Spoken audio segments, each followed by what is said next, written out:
Greetings. I'm the Reverend Dr. Brenda Loyal. I welcome you to this service of Tenebrae, a service of shadows. Now, the service of Tenebrae is an ancient service in the Christian church. Oftentimes it takes place anywhere between Maundy Thursday to the Saturday following Good Friday, prior to our celebration of Easter. It is a service of shadows. In fact, Tenebrae is from the Latin word that means darkness. Often it is accompanied by the extinguishing of candles as each of the readings is made, commemorating the final steps of Jesus' life before his crucifixion. I ask that you hear now the word of the Lord.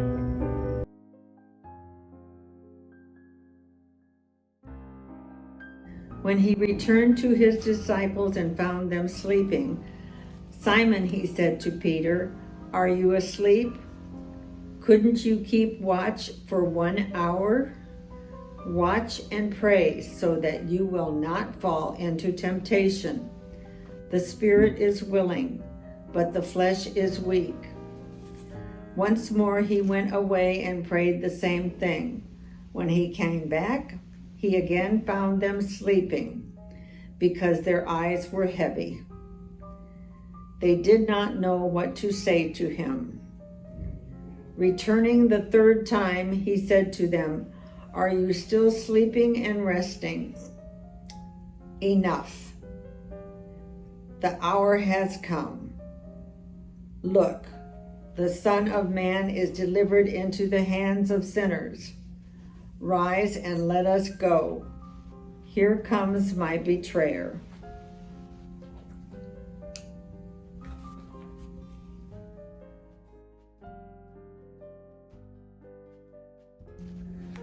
Mark chapter 14, verses 43 to 50. Just as Jesus was speaking, Judas, one of the 12, appeared. With him was a crowd armed with swords and clubs sent from the chief priests, the teachers of the law, and the elders. Now the betrayer had arranged a signal with them. "The one I kiss is the man. Arrest him and lead him away under guard." Going at once to Jesus, Judas said, "Rabbi," and kissed him. The men seized Jesus and arrested him.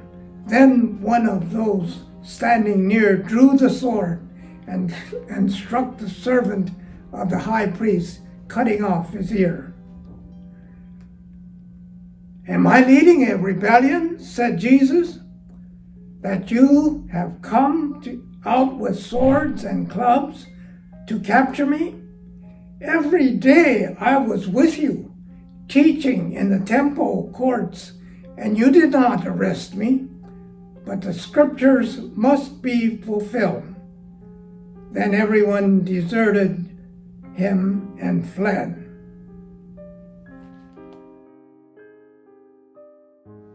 I will be reading from the 14th chapter of Mark, verses 53 through 72. They took Jesus to the high priest, and all the chief priests and elders and the teachers of the law came together. Peter followed him at a distance, right into the courtyard of the high priest.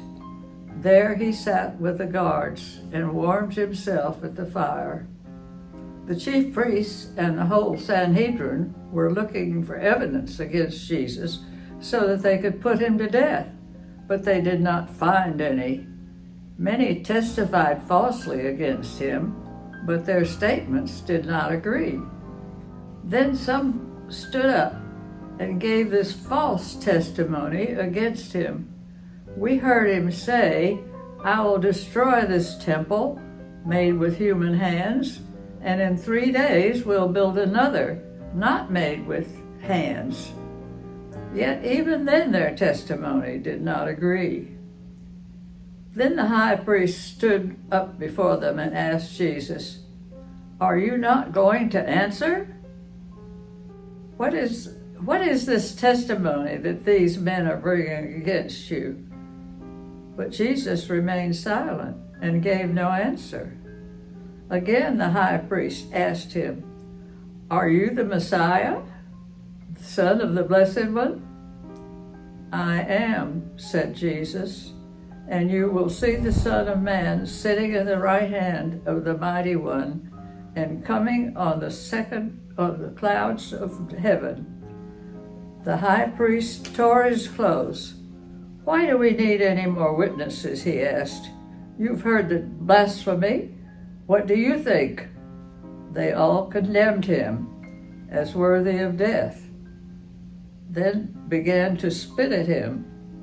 They blindfolded him, struck him with their fists, and said, "Prophesy." And the guards took him and beat him. While Peter was below in the courtyard, one of the servant girls of the high priest came by. When she saw Peter warming himself, she looked closely at him. "You also were with that Nazarene." We're reading from the book of Mark, chapter 15, verses 1 through 5.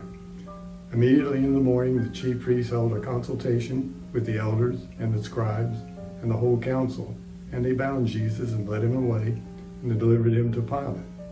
Then Pilate asked him, "Are you the king of the Jews?" He answered and said to him, "It is as you say." And the chief priests accused him of many things, but he answered nothing. Then Pilate asked him again, saying, "Do you answer nothing? See how many things they testify against you?" But Jesus still answered nothing, so that Pilate marveled. I'm reading from Mark 15, verse 6 through 15. Now it was the custom at the festival to release a prisoner whom the people requested. A man called Barnabas was in prison with the insurrectionists who had committed murder in the uprising. The crowd came up and asked Pilate to do for them what he usually did. "Do you want me to release to you the King of the Jews?" asked Pilate, knowing that it was out of self-interest that the chief priest had handed Jesus over to him. But the chief priest stirred up the crowd to have Pilate release Barnabas instead. "What shall I do then with the one that you call King of the Jews?" Pilate asked them. "Crucify him," they shouted. "Why? What crime has he committed?" asked Pilate. But they shouted out louder, "Crucify him!" Wanting to satisfy the crowd, Pilate released Barnabas to them. He had Jesus flogged and handed him over to be crucified. Reading from Mark, chapter 15, verse 16 through 20. The soldiers led Jesus away into the palace, that is the praetorium, and called together the whole company of soldiers. They put a purple robe on him. They twisted together a crown of thorns and set it on his head. And men began to call out to him, "Hail, King of the Jews!" Again and again they struck him on the head with a rod and spit on him. Falling on their knees, they paid homage to him. And when they had mocked him, they took off the purple robe and put his own clothes on him. Then they led him away to be crucified.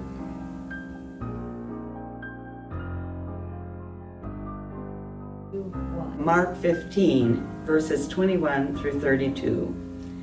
A certain man from Cyrene, Simon, the father of Alexander and Rufus, was passing by on his way in from the country, and they forced him to carry the cross. They brought Jesus to the place called Golgotha, which means the place of the skull. Then they offered him wine mixed with myrrh, but he did not take it. And they crucified him. Dividing up his clothes, they cast lots to see which each would get. It was 9 a.m. when they crucified him.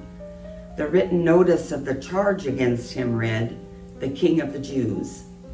They crucified 2 rebels with him, one on his right and one on his left.